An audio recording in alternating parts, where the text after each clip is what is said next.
Hi, good morning. Please introduce yourself.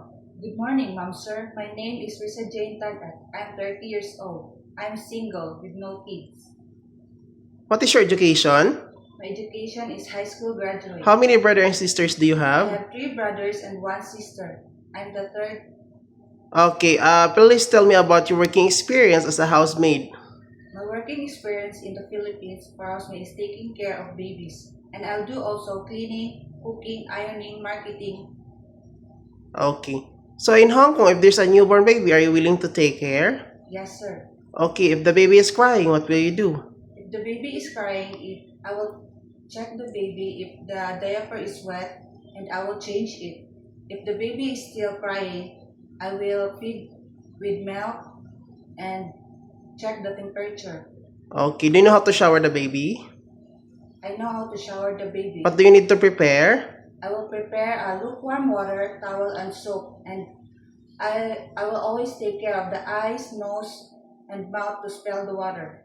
Do you have a big patient for a naughty children? Yes, sir. Okay, in Hong Kong, so you will be working there, so how can you avoid your homesick?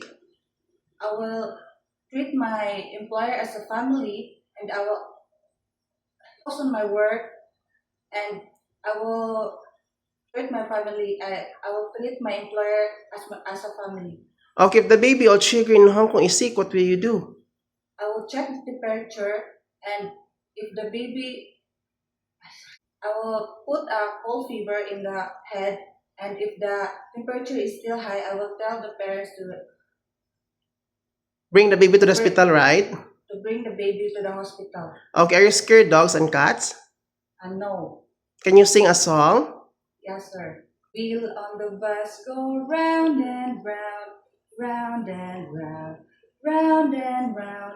The wheels on the bus go round and round, all through the town. Thank you. Are you have any allergy? No, sir. So do you eat everything? Yes, sir. Do you have tattoo in your body? Yes, sir. Where is your tattoo? In my hand, sir. So that's only in the right hand also? And right So that's only 3 tattoos do you have? also, yes. Okay, so 4. So in Hong Kong, can you take your elder person as them all their needs? Yes. Can you work with your employer to ask you to not do the day off, but they will pay you? Yes, ma'am, sir. Okay, what is your message to your employer to hire you? My message to the employer is I'm a kind person, happy, cheerful, and hardworking person. And if you, Can you promise to finish your 2 years contract? yes, sir, Okay, thank you. you're right.